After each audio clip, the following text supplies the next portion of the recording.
어르신들 계신데 죄송한데 예전에는 아무리 말씀을 전해도 목이 쉬지 않았는데 이제 6번째에서 말씀을 전하니까 목이 조금 자꾸 가라앉아서 갈라지더라도 양해 부탁드리도록 하겠습니다. 원래 목소리는 괜찮습니다. 예. 우리는 살면서 우리 주위에서 상식이 없는 사람들을 보면 참 얼굴이 찌푸러집니다. 분명 경로우대석이고 노약자 자리인데 멀쩡한 건강한 사람이 그곳에 앉아 있으면, 그리고 오히려 노약자들은 서 있는 모습을 보게 되어지면 참 정말 답답하고 안타까운 모습을 갖게 됩니다. 음식점에서 아이들 기죽이지 않는다고 마음대로 뛰어다니게 해서 주위 사람들 굉장히 방해받고 힘든데도 부모들은 전혀 신경 쓰지 않고 있는 모습들을 보면 그것도 참 답답하고 안타깝습니다. 우리는 자꾸 시간이 지나가면서 상식이 없는 시대를 살아가는 것처럼 느껴집니다. 그래서 어떤 사람은요, 정말 상식 갖고 삽시다, 적어도 상식이 통하는 사회에서 살고 싶다라고 외치는 사람을 만난 적도 있습니다. 상식의 정의는 이렇습니다. 같은 시대를 살아가는 사람들의 보편적인 생각이 상식입니다. 또 물 흐르듯 흐르는 순리를 따르는 모든 것을 상식이라고 이야기합니다. 그래서 상식이 통하는, 상식이 넘치는 세상이 되면 참 좋은 세상이 될 거다라고도 생각을 합니다. 자, 그런 마음으로 우리가 전후좌우 있는 분들에게 참 이렇게 인사 좀 나눠주세요. 상식 있게 삽시다.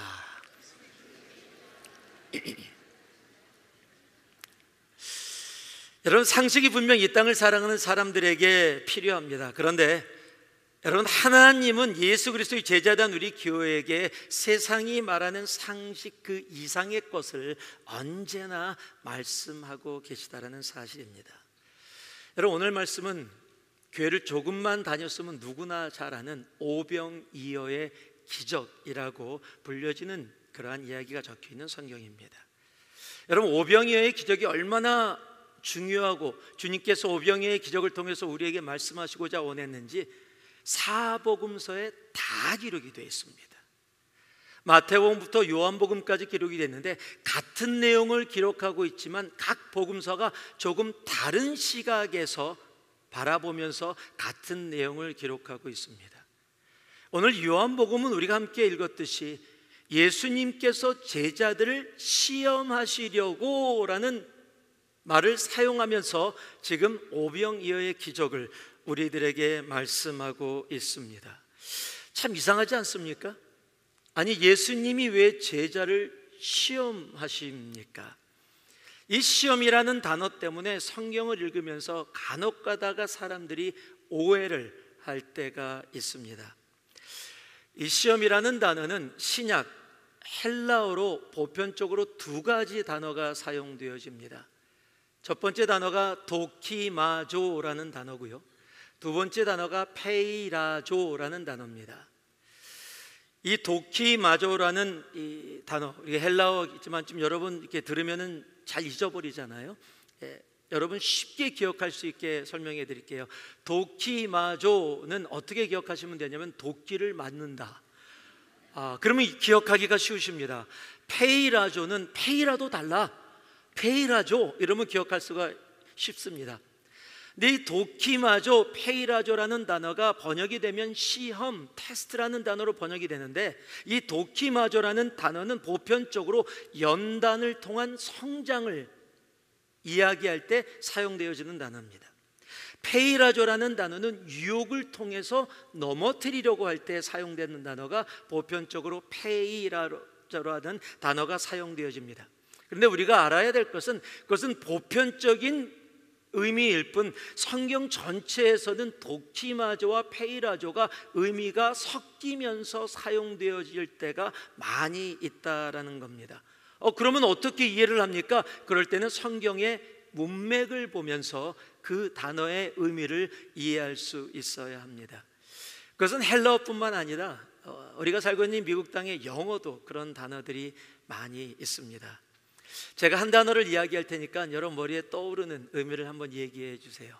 S-I-C-K, sick. 모르십니까? 이 단어의 뜻 모르시는 거 아니죠? 자, 뭐가 가장 떠오르십니까? 아프다라는 단어가 가장 많이 떠오를 겁니다. 그런데 이 sick이라는 단어는 단순히 아프다라는 의미뿐만이 아니라 만약에 he sick 하면은요, 역겹다라는 의미로도 사용이 되어집니다. 그런데 아프다, 역겹다는 다 부정적인 의미인데 다른 의미로 요즘 사용되는 의미가 있어요. 젊은 아이들이 내리 he sick 그러면은요, 멋있다라는 겁니다. 똑같은 단어인데 그 단어가 사용되어지는 그 문맥에 따라서 다른 의미를 갖고 있어요. 자, 우리 옆에 분들에게 이렇게 You are sick 한번 얘기해 보시죠. 예. 어떤 의미를 갖고 이야기하실 겁니까? 이런 단어들이 굉장히 많은데요.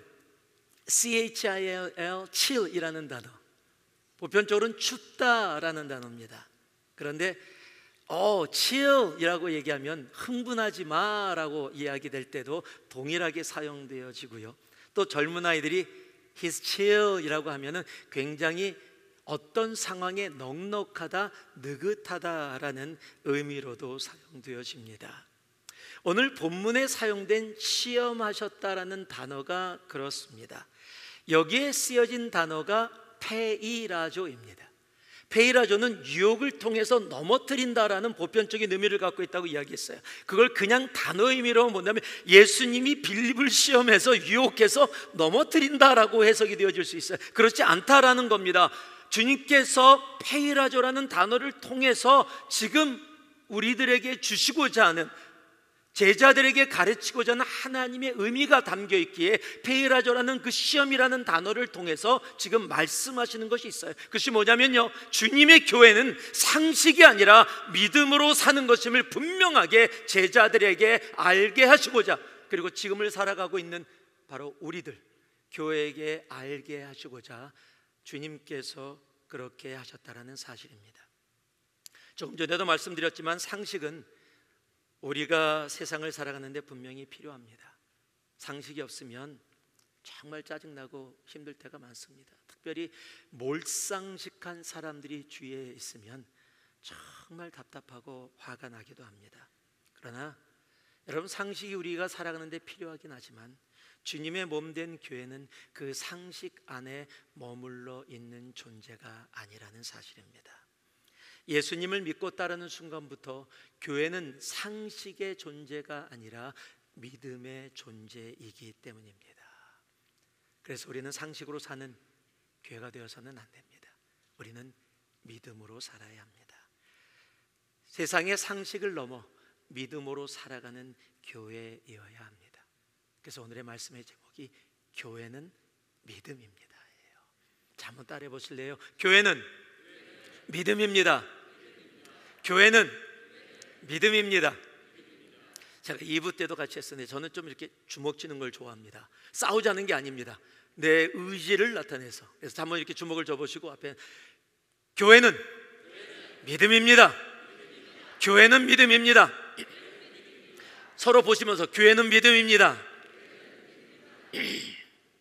싸우자는 게 아닙니다. 교회는 믿음입니다.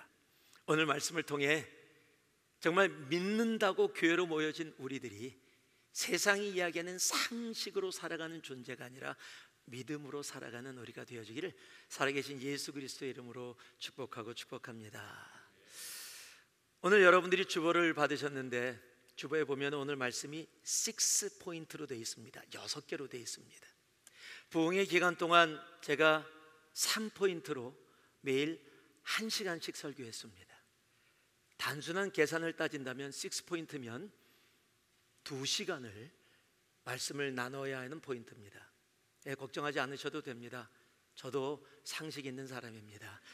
그래서 예배 시간 안에 여러분들과 함께 말씀을 나누게 될 겁니다.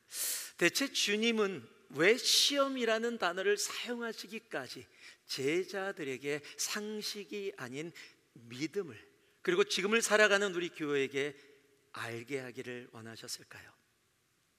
자, 7절에서 9절 말씀을 같이 한번 봉독하겠습니다. 7절에서 9절입니다. 함께 봉독합니다. 빌립이 대답하되 각 사람으로 조금씩 받게 할지라도 200데나리온의 떡이 부족하리이다.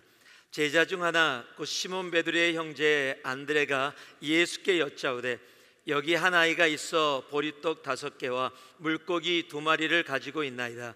그러나 그것이 이 많은 사람에게 얼마나 되겠사옵나이까.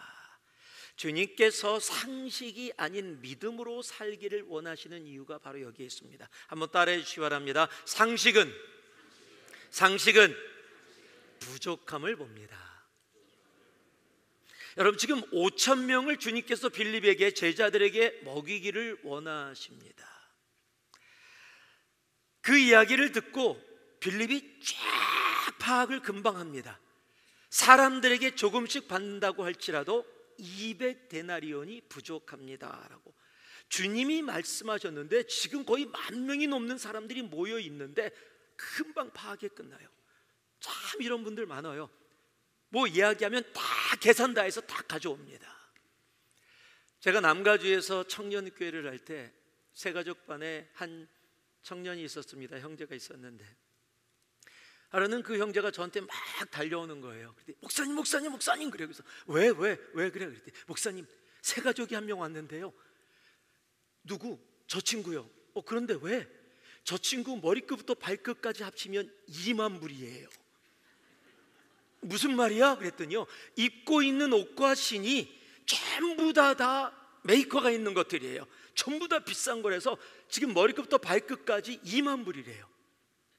제가 봤는데 저는 제 거하고 비슷한 것 같은데요. 저는 그것이 파악이 안 되는데 이 친구는 그것이 금방 파악이 되어져요. 여러분, 오늘 빌립이요, 지금 주님께서 이 사람들을 먹이길 원한다라고 이야기하니까 쫙 보고 나서 파악을 한 겁니다. 그러면서 주님 앞에 얘기해. 주님, 지금 이 사람들 다 먹이려면 그 사람들이 조금씩 모은다고 할지라도 200데나리온이 부족해서 무엇을 얘기하는 거예요? 불가능합니다라는 것이 이미 파악이 다 끝난 겁니다. 그래서 주님께 이건 안 됩니다라고 얘기하는 거예요. 그러고 있는데 베드로의 형제 안드레가 어떤 꼬마가 오병이어를 갖고 있는 걸 봤어요. 떡 5개와 물고기 2마리를 가지고 주님께 가져옵니다. 가져오기는 하는데 이것으로 가능할까? 아니, 불가능해요. 주님, 오병이어가 있기는 있지만 이것으로 안 될 것 같아요. 아니, 안 돼요 라고, 이미 안 된다라고 생각하고 주님께 갖고 오고 있다는 겁니다. 여러분, 상식은요, 언제나 부족함을 먼저 봅니다. 그것이 상식입니다. 여러분, 그래서요, 부족함을 보기 때문에 부정적이 되어지고요, 비판적으로, 비관적으로 되어질 때가 굉장히 많습니다. 여러분, 부족함을 볼 수 있다는 건 현실 파악이 굉장히 빠르다라는 겁니다. 현실은 남자만 5,000명입니다. 어른들까지 하면 10,000명이 넘습니다. 내가 가진 것은 오병이어입니다. 여러분, 안드레를 통해서 오병이어를 주님께 드렸는데 주님께 드려진 오병이어는요, 그 자체로만 보면 불가능합니다라는 의미예요.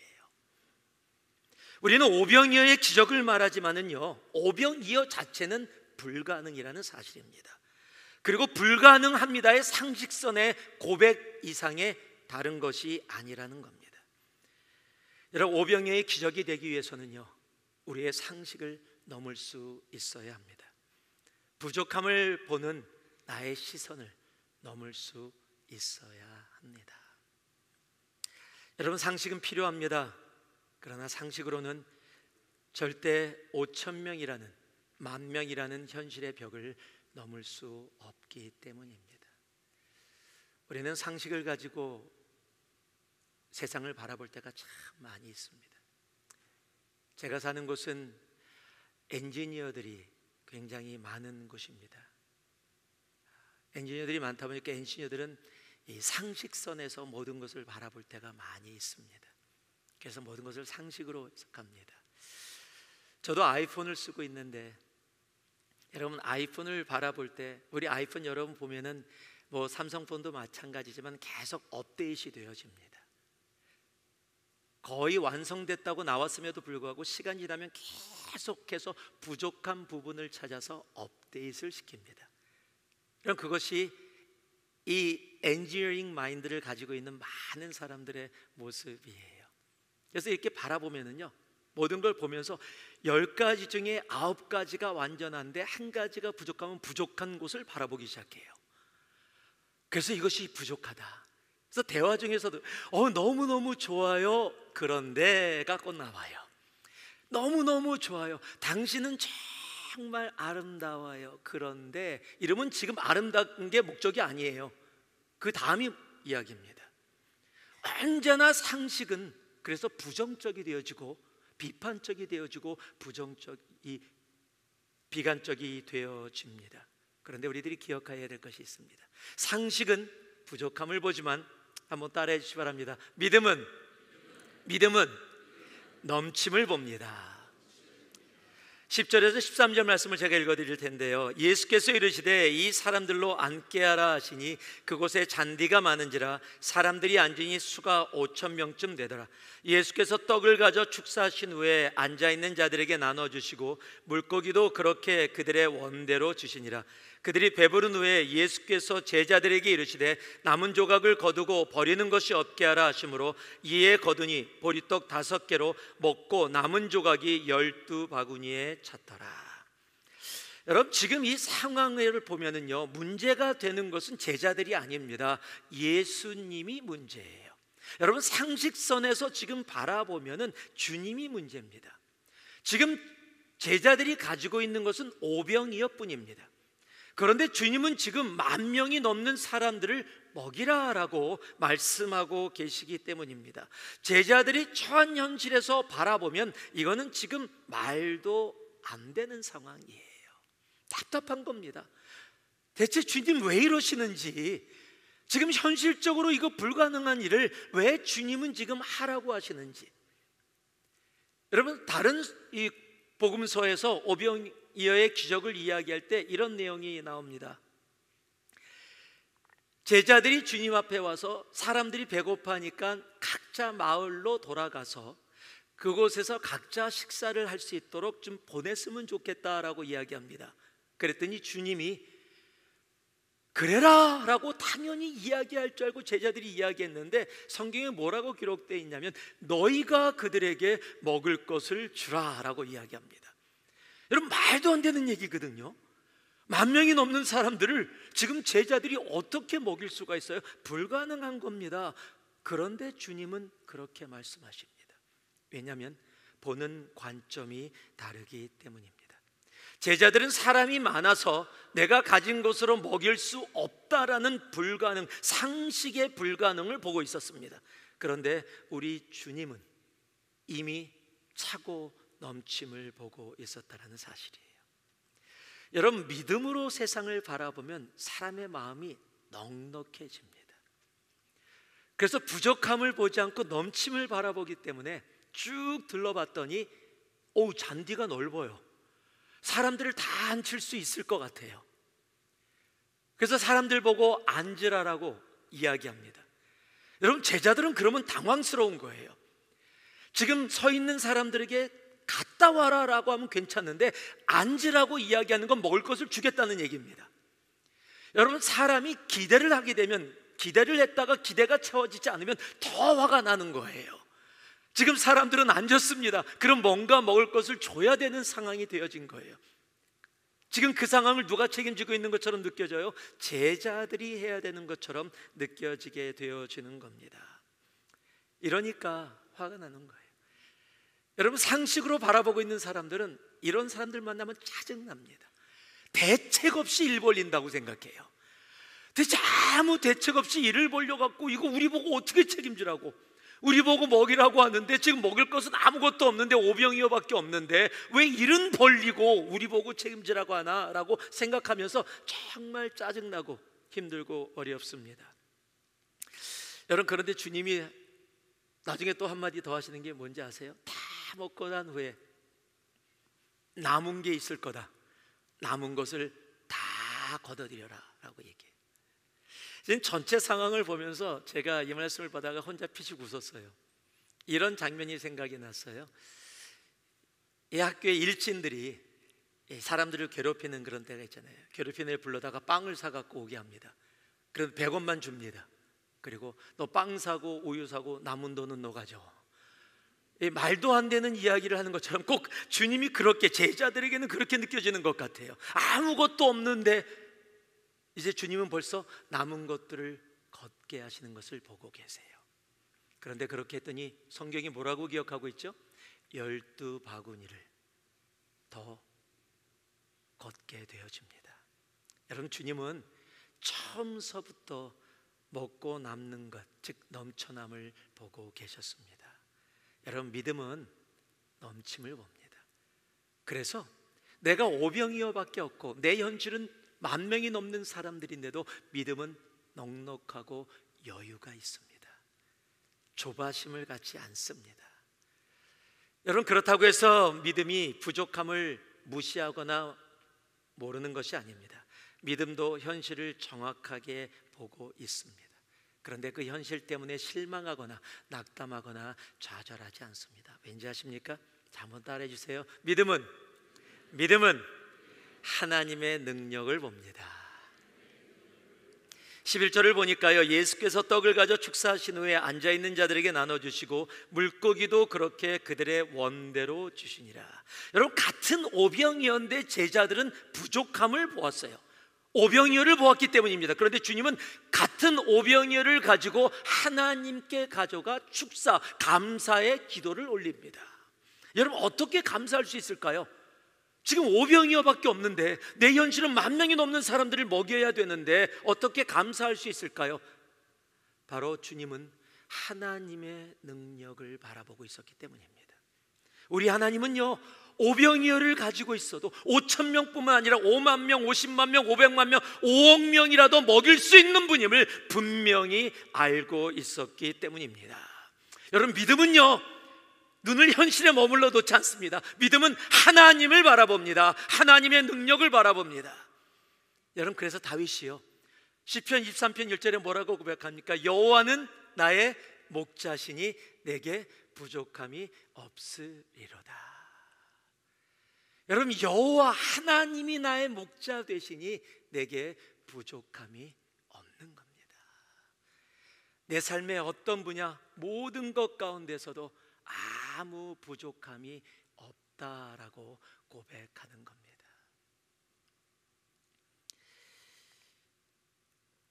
그런데도 상식은 오병이어를 집중하게 할 때가 많이 있습니다. 여러분, 내 손에 있는 오병이어만을 바라보면요, 하나님의 전능하심이 보이질 않습니다. 그래서 우리는 입술로 하나님은 전능하십니다를 외치면서도 우리의 삶은 불가능의 삶을 살아갈 때가 참 많이 있습니다. 왠지 아십니까? 상식은 사람의 한계에 집중하기 때문입니다. 7절 말씀을 보니까요, 빌립이 대답하되 각 사람으로 조금씩 받게 할지라도 200데나리온의 떡이 부족하리이다. 여러분, 빌립의 말이 틀립니까? 맞는 말입니다. 지금 빌립은 틀린 말을 하고 있는 것이 아니에요. 맞는 말을 하고 있습니다. 이것이 현실이고 이것이 사람으로서의 한계라는 사실입니다. 그래서 도저히 5,000명, 10,000명이 넘는 사람을 먹일 수가 없습니다. 그게 상식입니다. 사람을 보면 여기까지입니다. 우리는 믿음의 걸음을 걷는다고 하면서 너무 자주 사람의 한계에 머물러 있습니다. 나의 한계, 내가 경험한 경험의 한계에 머물러서 믿음의 삶을 본다라고 이야기하고 살아갈 때가 많이 있습니다. 그래서 어떤 일을 하려는데 돈이 없으면, 돈만 있으면 할 수 있는데 돈이 없어서 못해. 시간이 없어. 일을 하려고 하는데 사람이 너무 없어. 이야기합니다. 맞는 말입니다. 사람의 한계로 바라보면 돈이 없습니다. 그것이 사실입니다. 시간이 없습니다. 사실입니다. 함께 일할 만한 사람이 많이 없습니다. 사실입니다. 그것이 현실입니다. 상식으로는 분명히 맞는 말입니다. 그러나 믿음으로는 안 맞습니다. 여러분, 상식은 사람의 한계에 집중하고 한계를 보지만 믿음은 하나님을 바라보고 있기 때문입니다. 여러분, 믿음은요 하나님의 능력을 봅니다. 그래서 사도 바울은 우리가 너무도 잘 아는 빌립보서 4장 13절에 이렇게 선포하죠. 함께 읽겠습니다. 함께 합니다.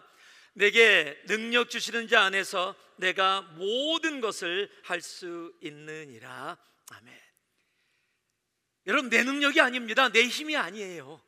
내가 가진 것이 아닙니다. 내가 가진 것은 오병이어 뿐입니다. 이것으로 만명 못 먹입니다. 맞습니다. 여러분, 그것이 우리가 살아가는 이 세상의 상식입니다. 그런데 믿음은 상식에 눈을 담지 않습니다. 눈을 들어 주님을 바라봅니다. 사람은 한계가 있습니다. 그래서 사람을 보면 아무것도 이루어지지 않습니다. 오병이어만 존재할 뿐입니다. 왜냐하면 상식은 사람의 한계를 보게 하기 때문입니다. 그래서 오병이어의 기적이 아니라 오병이어로만 살아가게 합니다. 여러분께 질문 한번 해볼게요. 여러분, 오병이어로 사시고 싶으세요? 오병이어의 기적으로 사시고 싶으세요? 그렇죠? 누가 나는 오병이어로 살래요? 그러면 병원 가셔야 되는 거예요. 여러분, 당연히 오병이어의 기적으로 살아가기를 원합니다. 여러분, 그럼에도 불구하고요, 오병이어의 기적으로 살기를 원하면서도 오병이어의 기적의 삶이 아니라 오병이어의 삶을 살아가는 사람이, 믿음의 사람들이 생각보다 많이 있다라는 사실입니다. 그 이유가 있습니다. 한번 따라해 주시기 바랍니다. 상식은 나의 이익을 봅니다. 14절과 15절 말씀인데요, 그 사람들이 예수께서 행하신 이 표적을 보고 말하되 이는 참으로 세상에 오실 그 선지자라 하더라. 그러므로 예수께서 그들이 와서 자기를 억지로 붙들어 임금으로 삼으려는 줄 아시고 다시 혼자 산으로 떠나가시니라. 지금 놀라운 일이 벌어졌어요. 분명히 오병이어밖에 없었는데 남자만 5,000명, 여자와 아이들까지 합치면 10,000명이 넘는 사람들이 먹고 12광주리가 남는 기적의 역사가 이루어진 겁니다. 여러분, 제자들도 그것을 보았고 경험했고 직접 그 음식을 먹은 사람들은 너무 놀랐을 거예요. 너무 놀라서 어떻게 마음이 모아졌냐면 저 사람을, 예수 그리스도를 우리의 임금으로 삼자라고 달려옵니다. 여러분, 이곳은 자세히 설명이 안 돼 있지만은요, 나중에 그들이 그렇게 했던 이유를 설명하고 있는데 그들이 배 불렀던 까닭이더라라고 이야기를 해요. 즉 뭐예요? 지금 예수 그리스도를 임금으로 삼으면 배고플 일 없겠다, 먹고 사는 문제 해결되겠다라는 겁니다. 지금 그 오병이어의 기적의 상황에서 무엇을 바라보고 있어요? 내 배를 바라보고 있는 겁니다. 여러분, 이들뿐만이 아니에요. 지금을 살아가는 우리도 동일합니다. 여러분, 지도자를 뽑을 때 우리도 다 하나만을 많이 봅니다. 이 세상, 나 잘 먹고 잘 살게 해줘. 그러면 너가 무슨 짓을 했던, 무슨 죄를 졌던, 나쁜 놈이든 좋은 놈이든 상관없이 너 뽑아줄게. 이거는 전 세계적으로 지금 그래요. 여러분, 클린턴 대통령이 인터뷰에 나와서 그 대통령 맨 처음에 나갈 때 stupidest economy라고 그랬거든요. 그래서 대통령 당선됐는데 세상의 모든 문제는 무슨 문제다? 밥의 문제라는 거예요. 경제의 문제다. 지금을 살아가는 우리들도요, 그렇게 바라보고 있어요. 나만 잘 먹고 잘 살게 해줘, 내가 잘 먹으면 모든 것이 다 괜찮아 라고 그곳에 멈추고 우리의 눈이 언제나 그것을 바라보고 있다는 거예요.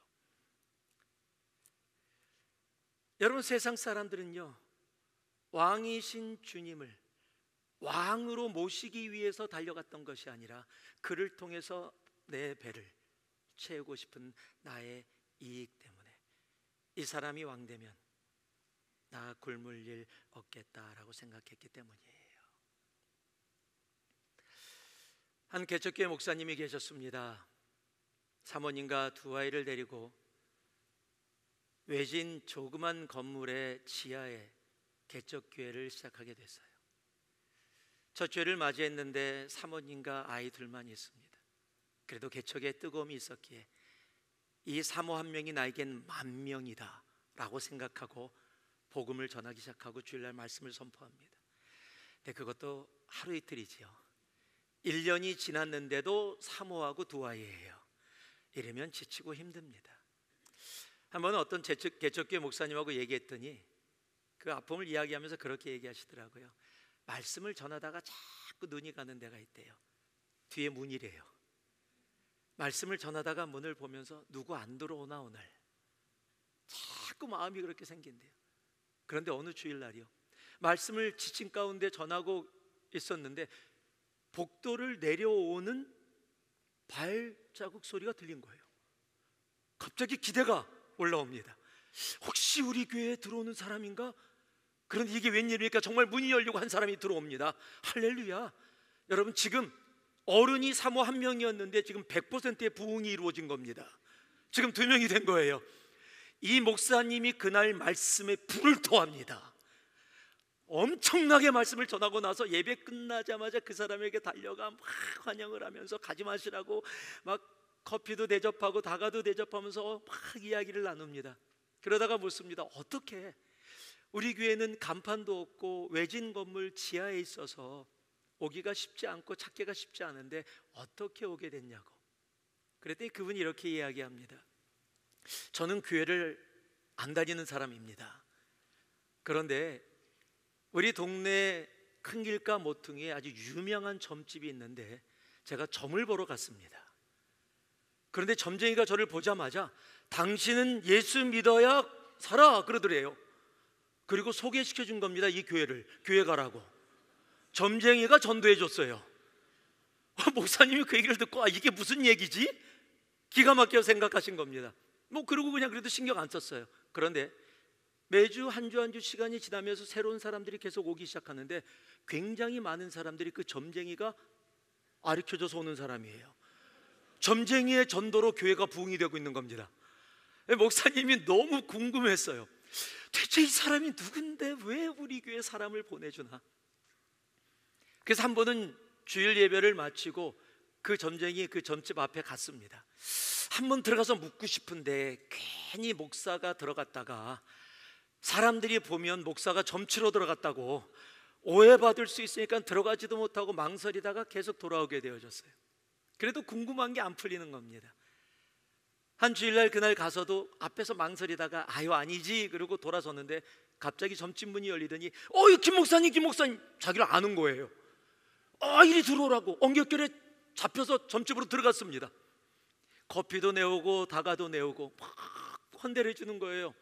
마시다가 목사님이 가장 궁금했던 거, 대체 왜 사람들을 우리 교회에 보내주십니까? 질문을 던졌습니다. 그랬더니 그 점쟁이가 커피를 마시다가 커피잔을 내려놓고 씩 웃으면서 목사님 귀에 가까이 와서 이렇게 얘기합니다.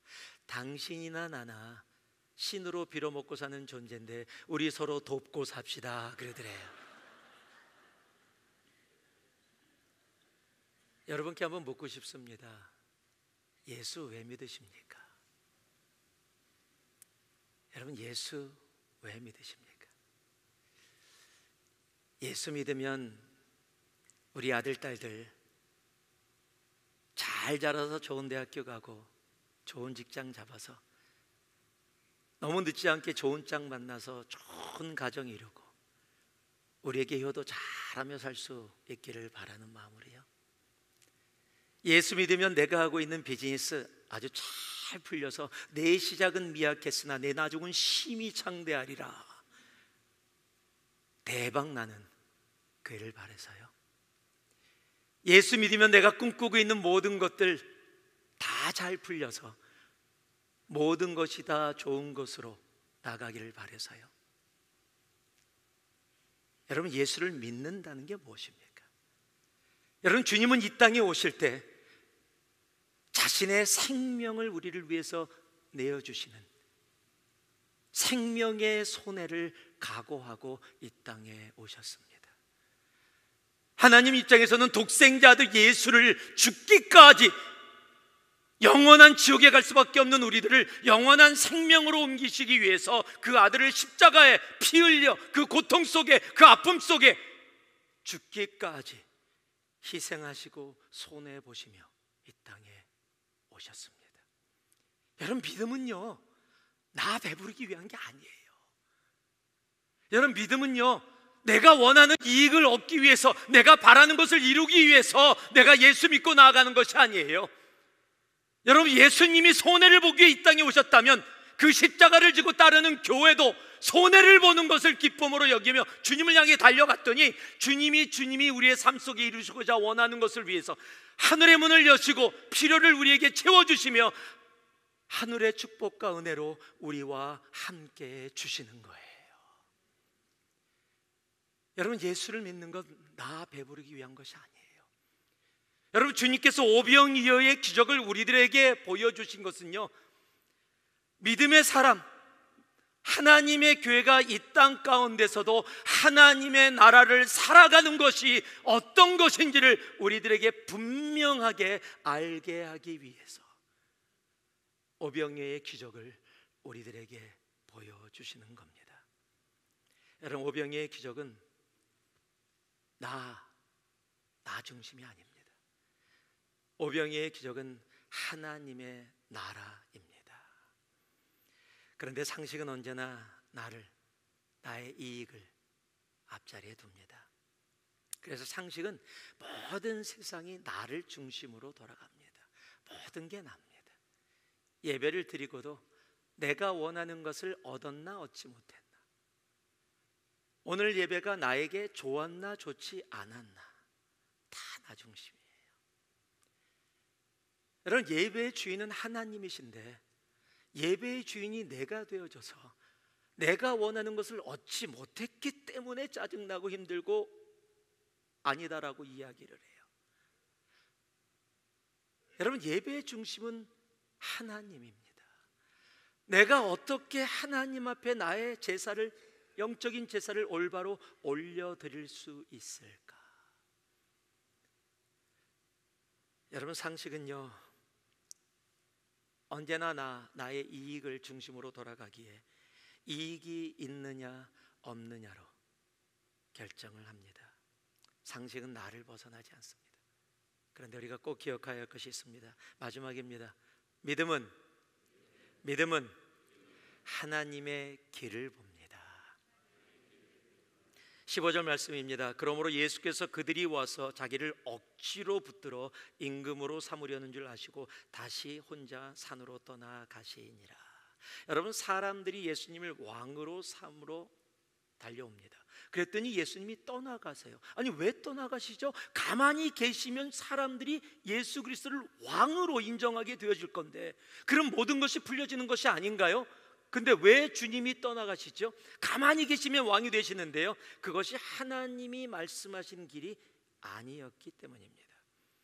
여러분, 주님께서 말씀하신 길은 그 길이 아니라 십자가의 길, 골고다의 길이었기 때문입니다. 사람들이 달려와서 나 배부르게 해줘서 왕으로 삼을게, 그 왕이 아니라 십자가 위에 유대인의 왕이라는 것이 하나님이 예수 그리스도께 가라고 했던 길이었기 때문입니다. 여러분, 상식은 하나님의 길보다 나의 이익을 봅니다. 이것이 나에게 어떤 이익이 되느냐. 그러나 믿음은 하나님의 길을 봅니다. 비록 내가 손해를 보아도 하나님의 길을 바라보며 나아갑니다. 말씀을 마무리하겠습니다. 레오나르도 다빈치의 대표작을 꼽으라고 한다면 여러분, 어떤 그림이 떠오르세요? 모나리사나 최후의 만찬과 같은 그림이 떠오르실 겁니다. 워낙 두 그림이 유명하기 때문에 아마 그럴 겁니다. 그래서 레오나르도 다빈치라고 하면 모나리사와 최후의 만찬을 이야기하면서 또 레오나르도 다빈치가 그린 많은 그림들이 잊혀질 때가 많이 있어요. 특별히 레오나르도 다빈치가 그렸던 한 그림이 있습니다. 수태고지라는 이름의 그림입니다. 좀 굉장히 어려운 말이에요. 저도 처음 들었을 때 무슨 말인지 몰랐습니다. 수태고지는 천사가, 가브리엘 천사가 와서 마리아에게 예수 그리스도를 임신하게 될 거라는 것을 알려주는, 수태, 즉 이 아기를 가지게 될 것을 고지했다, 알려줬다라는 것이 수태고지라는 그림입니다. 그런데 이 그림에 이상한 부분이 사람들에게 너무 많아서 사람들이 참 고민을 많이 했어요. 왜 다빈치가 이 그림을 이렇게 그렸지? 왜냐하면 당시에 원근법이 유행을 했습니다. 원근법은 뭐냐면 그림을 그리며 멀리 있는 것은 멀리 있는 것으로 보이고 가까이 있는 것은 가까이 있는 것으로 보일 수 있도록 그리는 원근법. 그리고 레오나르도 다빈치는 원근법의 대가였어요. 모든 그림을 그렇게 잘 그렸는데 왜 수태고지라는 그림은 이렇게 엉망으로 그렸지? 어떻게 엉망이었냐면요, 먼저 마리아의 오른팔이 왼팔보다 훨씬 길어요. 이상하게 그려진 거지요. 두 개 밸런스가 없는 겁니다. 그리고 마리아에게 좋은 소식, 예수의 잉태 소식을 전하는 가브리엘 천사를 그리는데 당시의 천사들은 참 이쁜 모양으로 비율이 있어서 그려졌는데 가브리엘 천사는 굉장히 뚱뚱하게 그려졌어요. 그래서 사람들이 가브리엘 천사를 살찐 비둘기라고 놀렸습니다. 400년 동안이나 사람들이 그 이유를 알지 못했어요. 그냥 계속 이상한 그림이다라고 생각했습니다. 그런데 400년 후에 알게 되어졌습니다. 왜 그들이 그 그림을 오해했었는지를. 왜냐하면 그림은 정면에서 봐야 한다라고 생각한 당시의 사람들의 관점에서 그 그림을 보아왔기 때문입니다. 여러분, 수태고지라는 그림은 당시 성당의 앞쪽 위에 걸려 있었습니다. 그리고 앞에 강단이 있어서 그 그림을 보려면 오른쪽 아래에서 왼쪽 위로만 올려 보아야 그 그림을 올바로 볼 수 있었던 겁니다. 그 위치에서 수태고지를 보면은 모든 것이 다 정상적으로 보이게 되어집니다. 즉 레오나르도 다빈치는요, 보는 사람들의 관점을 미리 염두에 두고서 그 그림을 그려서 그곳에서 오른쪽에서 왼쪽으로 올려보면 모든 것이 정상적으로 보이는 것을 염두에 두고 그 그림을 그렸던 겁니다. 그럼에도 그 그림을 앞에다 놓고 정면에서 보아야 된다는 관점으로 보았기에 다빈치의 그 그림은 400년 동안 사람들에게 조롱을 받을 수밖에 없었던 겁니다. 여러분, 어떤 관점을 가지고 우리에게 다가온 것들을 바라보느냐에 따라 여러분, 사람의 생각과 선택이 달라집니다.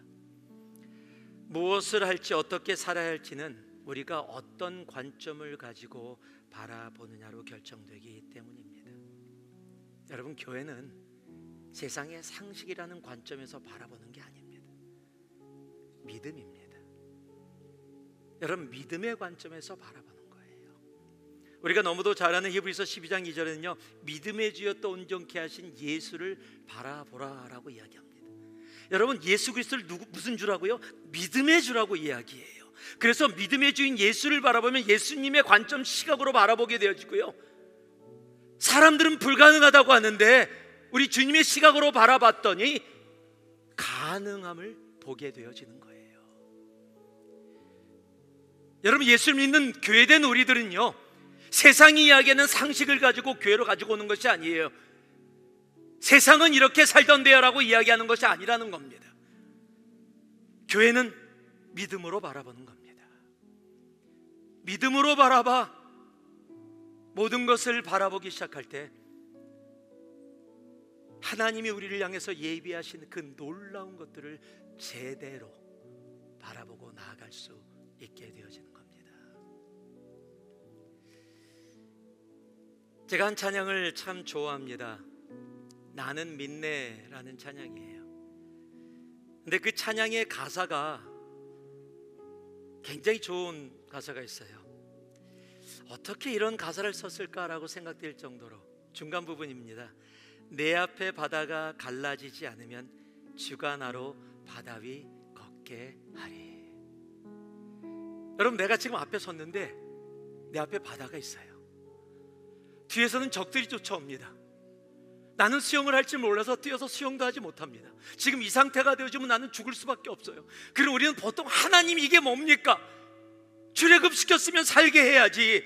출애굽 시켜놓고 아니 보니까 성경 보니까 갈라진다고 하던데 왜 안 갈라져요? 아무리 막대기로 쳐도 안 갈라집니다. 하나님 이게 뭐예요? 모세는 되고 나는 안 되고 왜 나에게는 이런 삶을 허락해 주셔서 나로 하여금 고통 속에 있게 하십니까? 우리는 보통 그렇게 반응할 때가 많을 거예요. 내 믿음은요 그렇게 반응 안 해요. 내 앞에 바다가 갈라지지 않으면 이야, 주님께서 나로 더 신나게 바다 위를 걷게 하시는구나. 여러분, 동일한 상황을 내가 믿음의 시각으로 바라봤더니 완전히 달라지는 겁니다. 여러분, 교회는 믿음입니다. 교회는 믿음입니다. 상식은 언제나 부족함을 봅니다. 그러나 믿음은 그 오병이어에서도 이미 차고 넘쳐 12광주리가 남음을 보게 되어집니다. 왜냐하면 믿음은 하나님의 능력을 보고 있기 때문입니다.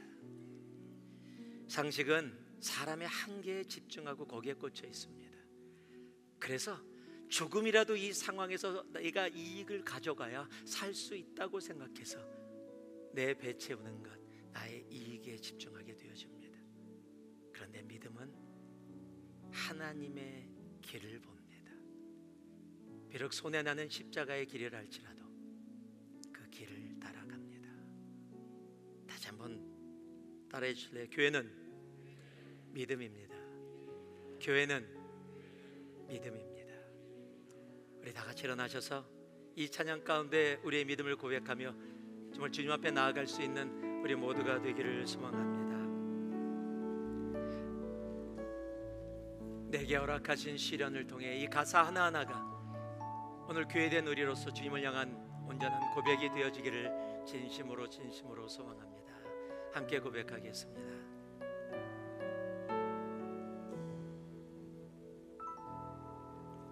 내게 허락하신 시련을 통해 나의 믿음 더욱 강하게 자라나고 험한 산과 골짜기 지나는 동안 주께 더 가까이 나를 이끄시네. 내가 겪는 시험이 어렵고 힘겨워도 내 주님보다 크지 않네. 우리 믿음으로 고백합니다. 내 앞에 바다가 갈라지지 않. 그렇습니다. 주가 나로 바다 위 걷게 하리. 나는 믿네, 나는 믿네.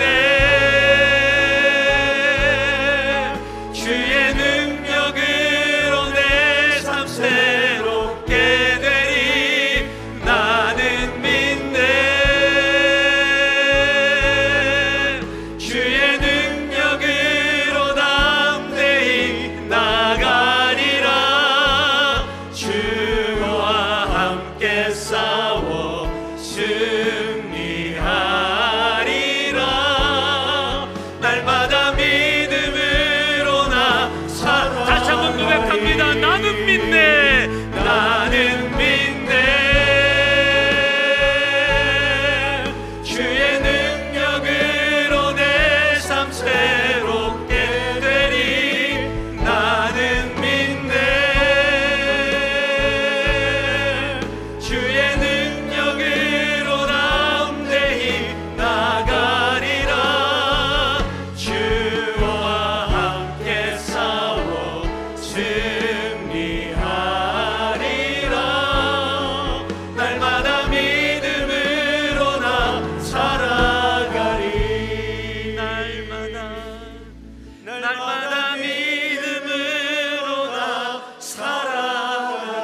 고백합니다. 날마다 믿음으로 나